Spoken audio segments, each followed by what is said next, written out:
Hola, un saludo a todas las audiencias del espectador que se conectan a esta hora, a este espacio que se llama precisamente Entrevistas con el Espectador. Yo soy Daniel Valero, el editor de política de esta casa editorial, y hoy nos acompaña en este espacio el expresidente y Nobel de Paz, Juan Manuel Santos. Presidente, bienvenido y gracias por este diálogo con las audiencias del espectador. No, muchas gracias por esta oportunidad. Presidente, pues vamos al grano. En este momento que estamos grabando la entrevista, estamos en los días en que 9 años del plebiscito de paz.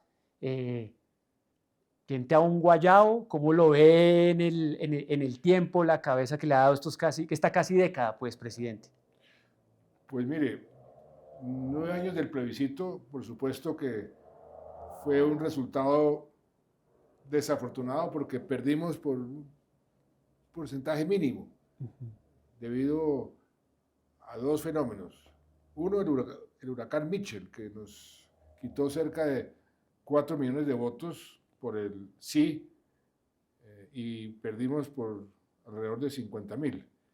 Y lo otro fue lo que confesó el propio gerente de la campaña del no, que dijeron toda clase de mentiras, toda clase de propaganda falsa, y mucha gente creyó en esa propaganda falsa. Ujú. Eh, Se perdió, pero reconocimos esa pérdida. No hay tal que hemos desconocido el resultado del no. Es Ujú. todo lo contrario. Reconocimos que perdimos. Y como estaba establecido en la ley, lo que hicimos fue renegociar el acuerdo. Invitamos inmediatamente a los dirigentes del no, comenzando por el expresidente Uribe, el expresidente Pastrana, Marta Lucía Ramírez y todos los que promovieron el no. Les dijimos, mire, todos ustedes han querido hacer la paz con las FARC y han fracasado. Todos dicen que están de acuerdo con la paz, pero no están de acuerdo con este acuerdo. Entonces, ¿qué es lo que quieren cambiar para que estén de acuerdo? Ujú. Y comenzamos un ejercicio muy interesante, muy intenso, de grupos de trabajo durante 2 meses y presentaron 60 enmiendas después de ese ejercicio para introducir el acuerdo. De esas 60 enmiendas se aceptaron 58 Ujú. de 60. O sea que los del no participaron activamente en la redacción del nuevo acuerdo. Y ese nuevo acuerdo se llevó al Congreso de la República y el Congreso de la República lo aprobó por unanimidad. Entonces, yo no sé de dónde sacan que nosotros desconocimos el resultado del no, si fue todo lo contrario. Lo reconocimos, renegociamos el acuerdo y yo tengo que confesar que el acuerdo que renegociamos, o sea, el acuerdo que firmamos en el Teatro Colón, fue mejor que el acuerdo que firmamos en Cartagena. O sea, esa renegociación mejoró el acuerdo en muchos aspectos y eso lo reconozco. Presidente, usted mismo aborda el tema y dice el expresidente Álvaro Uribe, su antecesor, que prácticamente no solamente es que se desconoció el plebiscito, sino, o más bien las negociaciones con los que votaron por el no, sino que casi que eso es la responsabilidad de toda la crisis de orden público que se ha vivido a lo largo de este tiempo. A través del espectador, ¿qué podría explicarnos o responder de eso, presidente? Que es precisamente todo lo contrario. Ujú. La crisis que estamos viviendo en buena parte se debe a que no se implementó el acuerdo de paz. Por ejemplo, en las zonas de conflicto donde están hoy las bandas criminales que estaban ante las FARC, el acuerdo establecía todo un procedimiento con unos pelotones que se han entrenado con el ejército en una campaña cívico-militar y los programas de desarrollo con enfoque territorial para que llegara el Estado. Todo eso estaba planeado, pero como el gobierno que me sucedió Ujú. decidió hacer tabla rasa con el acuerdo o avanzó muy poco y este gobierno ha avanzado inclusive menos, pues la no implementación es lo que ha generado muchos de los problemas, porque ese vacío lo llenaron las bandas criminales que comenzaron a competir, a pelear entre ellas por el control del territorio. ¿Y quién sufrió las consecuencias? Las comunidades. ¿Quién está sufriendo hoy las consecuencias? Las comunidades, por no implementar el acuerdo de paz. O sea, traduciendo sus palabras, Uribe, Duque y Petro son los responsables y no el acuerdo de paz firmado por Santos. Pues son los responsables de la no implementación el que puso Uribe y Petro, sin duda alguna, porque era responsabilidad de ellos. Y no lo digo yo, lo dicen las propias Naciones Unidas, el Consejo de Seguridad, lo ha dicho en repetidas ocasiones cuando sucedió lo del Catatumbo. Allá dijeron en Nueva York, eso se debe a que no implementaron el acuerdo. ¿Y quién no lo ha implementado? Pues el gobierno de Duque, que lo puso Uribe, y el gobierno de Petro. O sea, las disidencias son responsabilidades de ellos. Pues las disidencias nacieron como un grupo muy pequeño que nunca firmaron, que eran los que estaban dedicados en sus respectivas regiones al narcotráfico, pero eran un grupo insignificante. Después les permitieron crecer y el gobierno de Petro les dio además un estatus jurídico, les permitió llamarse Estado Mayor de las FARC, como si las FARC todavía existieran. Las FARC dejaron de existir cuando se firmó el acuerdo. O sea, hoy no hay paz total, presidente Santos. No, hoy la paz total ha sido un fracaso. La paz total, todo lo contrario, la paz total ha generado un ambiente en contra del acuerdo de paz con las FARC. A los firmantes de paz del acuerdo con las FARC los están asesinando. Llevan casi 500 firmantes de paz que han asesinado, muchos de ellos asesinados por las llamadas disidencias. Entonces, eso es una situación muy compleja que hay que resolver porque todavía el acuerdo de paz se puede implementar. Ahora volviendo al tema de Nueva York que usted lo tocaba en un momento, también en el momento que estamos grabando esta entrevista, estamos a puertas de que se presente un nuevo informe ante el Consejo de Seguridad de Naciones Unidas. En el más reciente fueron muy críticos, no con pues sí, con la implementación, no con el acuerdo, con la implementación y con la paz total del presidente Petro. ¿Qué ambiente ve usted ahora para lo que va a pasar precisamente este viernes? El mismo. No quieren oír hablar de paz total y quieren oír que se ha avanzado en la implementación del acuerdo de paz con las FARC, que es lo que a ellos les interesa, e infortunadamente ni siquiera en este momento que usted y yo estamos hablando se sabe quién va a representar a Colombia en esa reunión, porque no va a ir la canciller porque renunció a su visa. Tengo entendido que el viceministro tampoco. Entonces, a pocas horas de que se reúna el Consejo de Seguridad para escuchar a Colombia, no va a ir ni el representante de la otra parte, porque el gobierno de Petro no facilitó que le diera una visa y el gobierno de Estados Unidos estaba ya listo a darle la visa al señor Diego Tobar como representante de una de las partes, de la parte de las antiguas FARC, y de parte del Estado colombiano, a estas alturas no se sabe ni siquiera quién no va a representar. Entonces eso es una irresponsabilidad con el cumplimiento del acuerdo de paz con las FARC.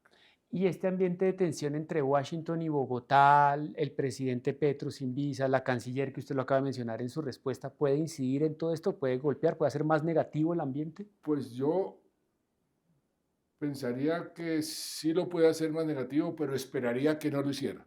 Ojalá que este tema no entre dentro de esa situación tan complicada que hay hoy entre Estados Unidos y Colombia. Y Estados Unidos, a propósito, tiene poder de veto. ¿Puede eso también incidir en la implementación y lo que pase? Pues puede incidir y pueden recortar en los recursos, puede tener un efecto muy negativo. Por eso le digo que espero que en eso no vayan a actuar en forma negativa. Y presidente, para también hablar de otros temas en torno a la paz y su trabajo, octubre se debe renovar el mandato de la misión de verificación. No es que la expresión ambiente es rara, pero ¿hay ambiente para que se renueve, presidente? Pues con los que yo he hablado, Ajá. y no he hablado con Estados Unidos, sí, sí hay ambiente para renovarlo. El Consejo de Seguridad todavía piensa que el acuerdo se puede implementar, Ujú, que lo que se requiere es una voluntad política. Están esperanzados en que el fallo de la Corte Constitucional, que se conoció hace unos ujú, días, ujú. obligando al gobierno a nombrar un gerente, un alto comisionado de paz para implementar el acuerdo, porque es que no tiene ni siquiera gerencia, Ujú. que eso tenga algún efecto. Y están entusiasmados que eso ojalá se pueda hacer, porque es que el acuerdo tiene la solución a una buena parte de los problemas que tiene hoy el país, y eso lo sabe el Consejo de Seguridad. El hecho de que se esté intentando tramitar una ley de sometimiento, usted nos decía en una entrevista anterior con la casa editorial, con el espectador, que esa ley antes podría incluso golpear la implementación del acuerdo de paz. ¿Todo eso puede incidir en lo que está Pues pasando? es que hay que separar totalmente el acuerdo de paz con las FARC con la paz total Son de distintos. Petro. La Ujú. paz total de Petro, lastimosamente, ha sido un total fracaso. Sí, señor. El acuerdo de paz con las FARC terminó el conflicto armado colombiano. Ujú, Eh, lo que hoy tenemos es una confrontación con unas bandas criminales, las llamadas BACRIM. Y a esas bandas criminales hay que tratarlas como bandas criminales, que se sometan a la justicia, pues ya cada banda tendrá sus condiciones y el gobierno impondrá las suyas y vamos a ver qué pasa, pero hasta ahora eso ha sido un fracaso. presidente, en plena época electoral, el ministro de Interior, que es el ministro de la Política, Armando Benedetti, a quien usted también conoce y él públicamente lo reconoce su trabajo, presidente, quedó encargado por el presidente Petro de manejar los asuntos de paz. ¿A usted eso le da confianza, tranquilidad o le haría alguna recomendación en medio de esto? Pues que haga algo porque no han hecho nada. Ok. Desde hace ya varios meses que no han hecho absolutamente nada en la implementación del acuerdo de paz. Todo lo contrario, unos recursos que existían Ujú, para financiar los proyectos, por ejemplo, donde los sancionados por la JEP ujú, ujú. deben trabajar, esos recursos se los transfirieron a un proyecto que tienen en La Paz Total. O sea que ha sido hasta contraproducente. Y por eso se le pidió, se le eh, exigió al presidente Petro que La Paz Total no la adelantara a expensas del acuerdo con las FARC, pero infortunadamente no ha sido así. O sea que Benedetti no le da mucha tranquilidad, presidente. Pues la verdad no, no me Ujú. da mucha tranquilidad porque no veo al gobierno, no veo al presidente entusiasmado con eh, la implementación del acuerdo. Acuérdese, el que Ujú, estaba entusiasmado ujú, era el antiguo ministro Cristo. ujú, Inclusive fue a Naciones Unidas y presentó un plan de choque. ujú. Ese plan de choque no se ha ejecutado en lo más mínimo. Y no es culpa del ministro Cristo, es que se requiere voluntad política, se requiere que el propio presidente empuje esa máquina pesada del Estado Ujú. y obligue a las entidades a coordinarse. Y eso no se ha visto para nada. Y en época electoral, ¿tiene fe de que pase? Pues yo no sé si pase o no pase, todavía sigo insistiendo en que Ok. ojalá pase por lo que le digo, porque ahí Ujú. están las soluciones a buena parte de los problemas que tiene el país.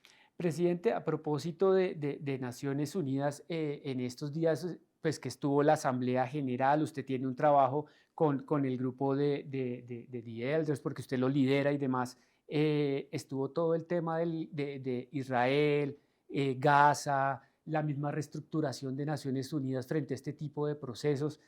¿Qué hace falta, presidente? ¿Qué le falta a Naciones Unidas? Porque está como casi, no le hacen caso, para hablarlo más directo. Las instituciones, eso decía Alberto Lleras, que fue el Ujú, primer secretario general de la OEA, instituciones como la OEA, como Naciones Unidas, hacen lo que los países miembros quieren que hagan. ujú, Y eso, eh, en el fondo, tiene que ver con liderazgo, el liderazgo dentro de los países. ujú, Y hoy tenemos, infortunadamente, una situación donde los países más poderosos, más fuertes, no están respetando las reglas de juego que se acordaron cuando se crearon las Naciones Unidas. ujú, Entonces eso ha generado todo un proceso de desestímulo frente a lo que Naciones Unidas eh, puede y debe hacer. Por eso en esta última semana se habló muchísimo, inclusive los CERLES propusimos ujú. una serie de reformas, porque no podemos abolir las Naciones Unidas, sino debemos reformarla y ponerla a tono con el año 2025, porque estaba diseñada para el año Ujú, 1945, está atrasada en muchas de las eh, normas y procedimientos, eso hay que reformarlo, ujú, pero se requiere liderazgo y eso lo hemos dicho, liderazgo de largo plazo, ujú. que los líderes en este momento piensen un poco más en el largo plazo y no en el corto plazo y qué va a pasar en el próximo año o en las próximas elecciones, porque desconocen entonces las decisiones necesarias para arreglar los problemas existenciales que tiene el mundo. A propósito de los problemas existenciales que tiene el mundo, ¿qué hacer con Gaza de Israel, presidente? Pues no sé que si cuando salga esta entrevista ya jamás Ujú, ha respondido ujú, a esa propuesta que le hicieron de Estados Unidos y aparentemente Israel la, la apoya y los países árabes también. ujú. Eh, Ojalá haya un cese al fuego, ojalá haya algo que pare esa tragedia humanitaria que estamos viviendo, pero todo depende de lo que jamás responda y de cómo se implemente, Ujú. porque esa es una parte muy importante, cómo se va a implementar ese acuerdo de paz. El presidente Petro dijo que deberían llevarse las Naciones Unidas de Nueva York a Qatar. ¿Eso le merece alguna opinión, presidente? Pues mire, el presidente Petro ha hecho muchas cosas que no tienen ni pies ni cabeza. Está en Nueva York y yo creo que pensar en llevárselo a otro sitio pues no tiene ningún sentido, a menos de que Estados Unidos diga que no quiere ser parte de Naciones Unidas. Ujú, Eh, de pronto en esas circunstancias sí habría que pensar en alguna otra sede, eh, pero creo que lo que hay que hacer es buscar consensos alrededor de las reformas que necesitan ujú. las Naciones Unidas y hacer propuestas que tengan alguna viabilidad. Y, por ejemplo, ya que dice muchas cosas, el presidente Petro habló hasta de ir a combatir a Gaza. Pues más bien yo le aconsejaría al presidente Petro que se quedara en Colombia a combatir las bandas criminales que se están apoderando del territorio colombiano. Ujú, Más de 500 municipios que están ujú. ya bajo el control de las bandas criminales. Sería mucho mejor que defendiera su propio territorio o de pronto que se fuera a pelear por la democracia y la libertad de los venezolanos. Pero irse para Gaza en este momento creo que no tiene ningún sentido. ¿Será un tono más electoral, presidente, el que está Pues usando? claro que él todo lo que ha hecho últimamente tiene un tufillo electoral, Ujú, eso es evidente. ujú, Se quiere arropar en la bandera nacional como un líder ujú. del mundo antiimperialista. Lo que pasa es que esa actitud le puede costar mucho a los colombianos. Y Trump está ayudando en todo ese tema real. ¿Qué opinión le merece el presidente Trump en todo ese escenario? Porque él incluso dijo que él quería ser el próximo Nobel de Paz. Usted ya pasó por ahí. Pues tiene que comenzar por producir paz, si quiere el Nobel de Paz, porque si no produce paz no creo que sea ni siquiera considerado. Y hoy ha medio producido paz, presidente. Pues él dice que ha producido paz en 5 o 6 situaciones, Ajá. pero los conocedores de esas situaciones dicen que el papel del presidente Trump ahí no fue determinante. ¿Y un Nobel de Paz qué dice? Yo no quiero ponerme a comentar ¿Sí? lo que podría suceder con un candidato o posible candidato a un Nobel de Paz, porque eso creo que no es lo que nos corresponde a los Nobel de Paz, que ya tenemos ese galardón. Lo que nos corresponde es tratar de promover por todas las formas posibles la paz en este momento, donde hay más de 40 conflictos armados, más de 40, muchos de los cuales ni siquiera se mencionan en los medios de comunicación, pero que son muchísimo más crueles desde el punto de vista humanitario de lo que está sucediendo inclusive en Gaza o en Ucrania. Por ejemplo, el caso de Sudán. Allá lo que está sufriendo esa población no tiene nombre y nadie la menciona, nadie la reconoce y nadie está haciendo nada. El entorno del presidente Petro también llegó a decir que él merecería un Nobel de Paz. No, repito, quiero opinar sobre candidatos a los Nobel de Paz porque no me corresponde. Presidente, usted también, mientras que tenemos este diálogo, estaba en unos diálogos, excúseme la redundancia, sobre asuntos ambientales, una materia que usted toca, cambio climático, tal vez de pronto en la enunciación coinciden con el presidente Petro de que son los temas actuales del mundo. Colombia está bien en esta materia, estamos rezagados, hay temas como la deforestación donde las cifras no son las más halagadoras, si se me permite ese adjetivo, por favor, pero ¿qué ve de lo que está pasando ahora? Pues mire, en materia de medio ambiente en el mundo, nuevamente estamos fallando. El cumplimiento de los objetivos del Acuerdo de París están muy rezagados. Lo que el mundo ha hecho para detener el calentamiento global es muy poco frente a lo que se requiere. Inclusive ahora en Nueva York yo pertenezco a otro grupo que se llama Los Guardianes del Planeta. Yo soy vicepresidente de ese grupo. Es un grupo que se basa en los estudios de una serie de científicos, con más de 30 científicos que le hacen seguimiento a la salud del planeta. Y han identificado 9 fronteras que el mundo no debe traspasar para que no entremos en un punto de no retorno. Pero lo que presentamos o presentaron los científicos ahora en Nueva York es que de las 9 ya hemos sobrepasado 7 de las 9. Son reversibles. Por ejemplo, la capa de ozono, que fue un problema muy serio en un momento dado, gracias a la colaboración del mundo, de los países interesados, se logró reversar ese tema, ese peligro. Pero estamos en una situación bastante vulnerable y ahí lo que se requiere, lo hemos repetido hasta la saciedad, es cooperación, es entendimiento, es diálogo. Y por eso la situación del sistema multilateral, de no colaborar, de no dialogar, es tan contraproducente y tan peligroso.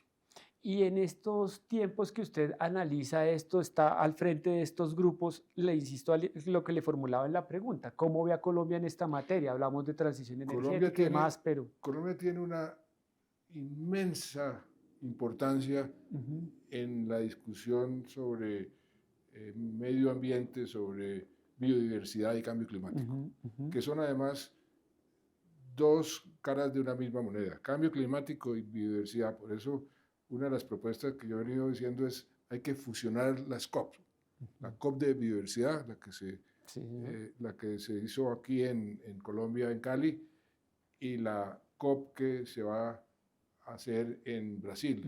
Una es de cambio climático, otra es de biodiversidad, deben fusionarse, porque las decisiones que hay que tomar son decisiones que tienen que ver con los dos temas. Y en eso, pues Colombia tiene un papel muy importante para jugar. Primero, por que somos un país amazónico. Y ese es uno de los temas que está sobre la mesa como un gravísimo peligro para el mundo si se llega al punto de no retorno en la vulneración del bosque amazónico, por el efecto que eso tiene en en el cambio climático. Pero por otro lado, Colombia tiene un gran potencial en agua, que es uno de los elementos que se va a necesitar muchísimo hacia el futuro. Y ahí tenemos una obligación de proteger nuestras fuentes de agua, por eso en nuestro gobierno delimitamos los 37 páramos que son las fuentes de agua responsables del 70% de los ríos de nuestro país. Colombia puede jugar un papel importantísimo en alimentar el mundo, en un mundo que va a necesitar mucho más alimentación y que ya está comenzando a sufrir hambre. Tenemos cerca de 40 millones de hectáreas para producir, donde solamente producimos en 8 o 9, y eso lo podemos volver una despensa para el mundo en una agricultura regenerativa que tiene también un impacto muy positivo en el medio ambiente, porque si uno hace agricultura regenerativa, en lugar de emitir carbono, captura carbono. Colombia tiene un papel para jugar muy importante porque su importancia en la biodiversidad le da un peso específico. Tenemos 2 océanos que también tenemos que proteger. Ya hemos decretado un porcentaje muy alto de áreas protegidas. En nuestro gobierno, durante 5 años negociamos la frontera agrícola para proteger precisamente los bosques tropicales, las selvas de la Amazonía, de la Orinoquía y en el Chocó. Lo que pasa es que el gobierno que nos sucedió, esa cosa tan importante que era esa frontera agrícola, la puso en un cajón y se olvidó. Pero eso todavía hay que revivirlo. Y el mundo entero está viendo cómo se reviven ese tipo de proyectos que puedan ayudar a mitigar los peligros que tenemos sobre cambio climático, biodiversidad, falta de agua, falta de alimentos, donde Colombia puede y debe jugar un papel importante. ¿Y la actual administración está jugando un papel importante para eso, presidente? Pues se está hablando más de lo que está haciendo. Está hablando mucho de ese tema y creo que tiene razón en hablar mucho de ese tema porque es un tema muy importante, prioritario, pero, por ejemplo, a donde uno va, que están contaminando los ríos con la minería ilegal y el desastre que la minería ilegal está produciendo en regiones como la selva amazónica, como Chiribiquete. Ya hay carreteras que están entrando hacia Chiribiquete, semejante joya en materia de medio ambiente, y el Estado no hace nada. Me contaba la gobernadora del Valle ayer que ven pasar la maquinaria amarilla que se sabe que va para la minería ilegal y nadie hace nada. El Estado no levanta un dedo, permite que eso suceda. Y eso, pues, es una gran responsabilidad que el Estado tiene o una gran irresponsabilidad que está incurriendo. Presidente, y para cerrar este diálogo, lo bueno de que usted sea periodista es que entiende que los periodistas preguntamos. Estamos en año electoral. ¿Para dónde va Colombia, presidente? ¿Qué necesitamos para el 26? Necesitamos evitar que los extremos se apoderen del poder. Porque si se llega a un extremo de la derecha o un extremo de la izquierda al poder, entre un año este país va a ser ingobernable. Se requiere un consenso que permita que las reformas que van a ser necesarias se puedan llevar a cabo.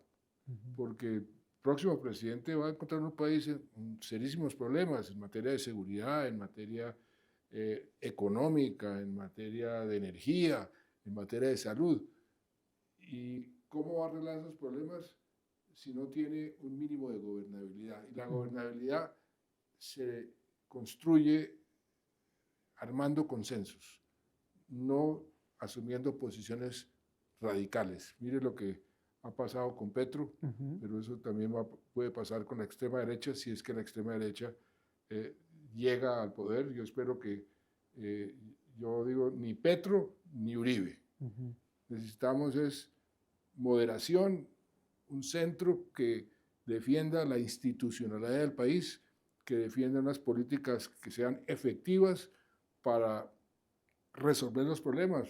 Políticas, como lo decía yo Ujú. ayer en Cali, de defensa de la naturaleza. Hacer la paz con la naturaleza es algo que puede unir al país entero. La implementación del acuerdo de paz con las FARC. Ahí están los elementos que ya el país entero, por lo que le decía que Sí, los sí. del no participaron en la redacción de ese acuerdo, eso sería un tema donde posiblemente si hay un buen liderazgo se puede recoger un consenso.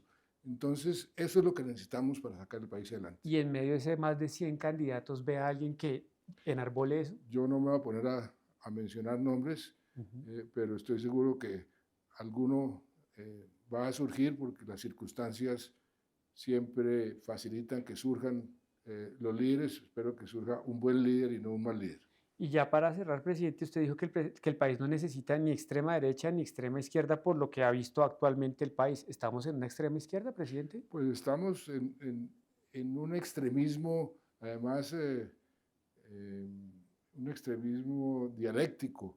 Ujú. Los discursos del presidente, en lugar de estar uniendo, están dividiendo el país. Ujú. Y eso es lo que no necesitamos. Necesitamos son discursos que unan el país.